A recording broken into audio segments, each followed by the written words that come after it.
Air pollution is a giant problem that's continuing to get worse. Look at what Vox reported here. Air pollution is killing more people during the Trump administration than it was under President Obama. Air pollution was responsible for 9,700 more deaths in 2018 than it was in 2016, according to a new paper by economists at Carnegie Mellon. The researchers Clay and Nicholas Muller, no relation to Bob Mueller, argue that some of the increase is due to non-regulatory factors, like an increase in wildfires and economic growth, but they note a decline in Clean Air Act enforcement under Donald Trump that could be responsible as well. The Trump administration has so far rolled back 24 different regulations and accords related to air pollution, according to a New York Times analysis, including rules around air pollution from refineries, industrial pollution of 189 different substances, and regulation of haze in national parks. But the specific kind of pollution addressed in the new study is what experts call PM 2.5, which are microscopic particles 2.5 micrometers or less wide, a small fraction of the diameter of a human hair, arising from human industry, including coal mining and burning, gasoline combustion, construction dust, etc. So they continue here and they say PM 2.5 killed about 4.1 million people in 2016 alone. Oh my God.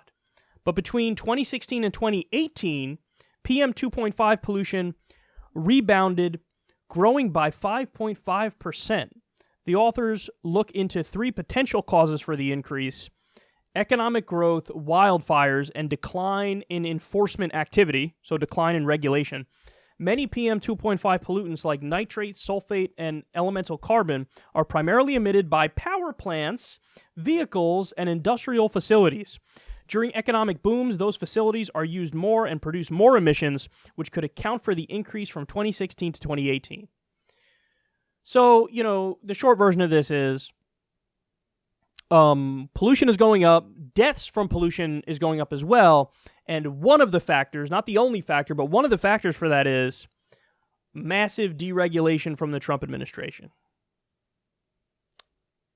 See, this is one of those things where it's a really important story, but it's not sexy enough for the media to cover it. Because when you're killed by fine particulate pollution, it happens over time.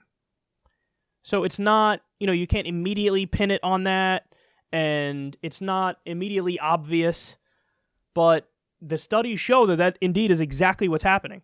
And when you roll back 24 different regulations and accords related to air pollution, and you deregulate 189 different substances, yeah, there are absolutely going to be negative side effects that are part of that. And make no mistake about it, guys, this isn't just like, he has an ideological belief that deregulation is the way to go. No, a lot of the reason why we get these deregulatory policies is because the politicians are paid by the industries.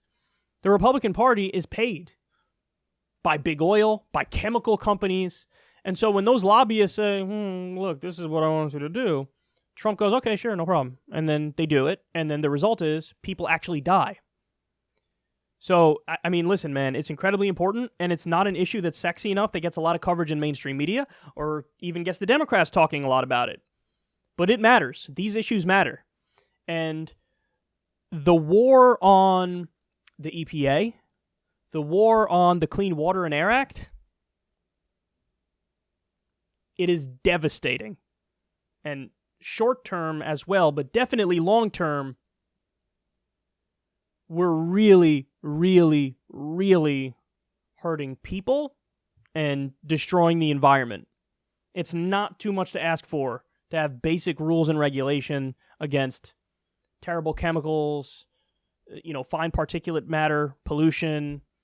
It's not too much to ask for to protect our water supply, protect the air with reasonable regulations. But when the industry basically owns the government, this is what you get.